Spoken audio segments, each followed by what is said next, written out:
Сәлем достар, бұл Skavron арнасы вирус тек микроскоппен ғана көруге болатын жасушасыз агент. Вирустар ағзалардың барлық түріне әсер етеді, мейлі ол жануар, адам немесе өсімдік болсын, өте айқын түрде өз әсерін тигізе алады.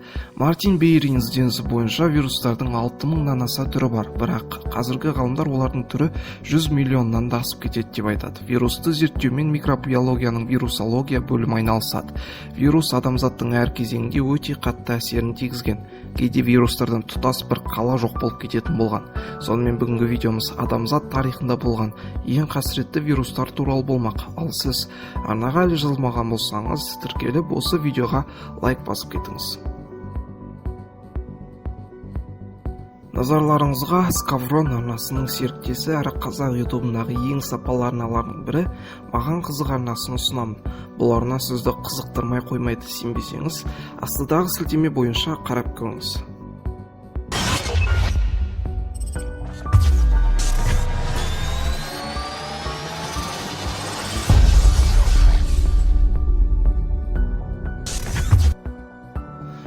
Қара шешек вирусы бұл вирус өте зарарлы келеді. Негізінен алғанда Poxviridae класына жатады. Қара шешек вирусынан аман қалғанның өзінде ол адам көру қабілетінен толығымен айырылады. Одан соң оның денесіне өте көп мөлшерде тыртықтар қалып қояды. Қара шешек вирусынан 20 ғасырда 500 миллион адам қаза тапты. Бірақ ғалымдар бұл вирусты тоқтата алды және ең соңғы қара шешек 1977 жылы Сомалиде тіркелген болатын. Дәл қазіргі кезде бұл вирус Ресей және ақш лабораторияларында ғана сақтаулы тұр. Испандық тұмау вирусы. Испандық тұмау өте көп зардап әкелген аурулардың бірі болды. 20 ғасыр басында алғашқы бірнеше жылдардың ішінде 550 миллион адам осы тұмаумен ауыра бастады. Бұл дегеніміз сол кездегі жер халқының әрбір үшіншісі. Аурудың симптомына беттің көгере бастауы және өте көп жөтелу жатады. Ауруы асқынып кеткен адамдардың өкпесінде қан кетіп, сол қаннан өздері тұншығатын болған. Толықтай ауылдар және қалалар дәл осы вирустың құрбаны бола бастады. Тіпті кейбір кезде өлген адамдарды көметін зират табылмаған кезде 10 шақты адамды бірге алып көміп тастаған кездер болған. 1997 жылы мәңгілік Аляска мұздықтарынан 80 жыл бұрынғы көмілген әйелдің денесі табылған болатын.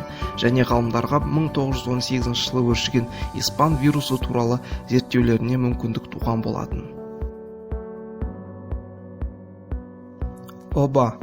Оба аса қауіпті зоонозды табиғи ошақты карантиндік жұқпалы ауру. Оба адамнан адамға жанасу, ауа, тамшы және алиментарлық жолдармен жұғады. Бірақ ең көп оба тарататын бұл бүргелер. 14 ғасырда Европада өте көп шығын әкелген оба дерті басталған болатын. Осы обадан 15 миллионға жуық адам өлген болатын. Бұл мысалға алғанда тұтас бір қазақ халқы, ал ол кезде тіпті өте үлкен дәрежедегі сан болған.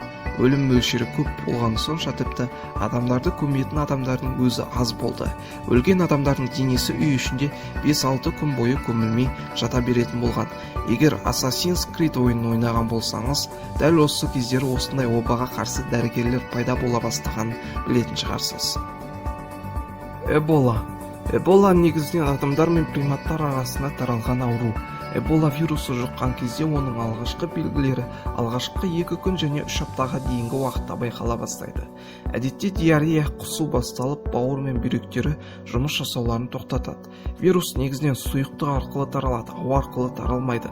Эбола вирусы соңғы кездері жаңалық қарап жүрген болсаңыз, Батыс Африкадан басталып тарала бастаған болатын. Негізінен Сьерра-Леоне, Нигерия, Конго, Гана мемлекеттеріне үлкен қасірет әкелген бұл вирус Европаға тіпті ақш-қа дейін жеткен болатын. Вирустан өлу мүмкіншілігі 50% нәтижені құрайды, яғни Эбола жұққан әрбір екінші адам өледі. Қазіргі кезде нақты емі жоқ, бірақ 2015 жылы ресми түрде эпидемия басылғаны туралы жарияланған болатын.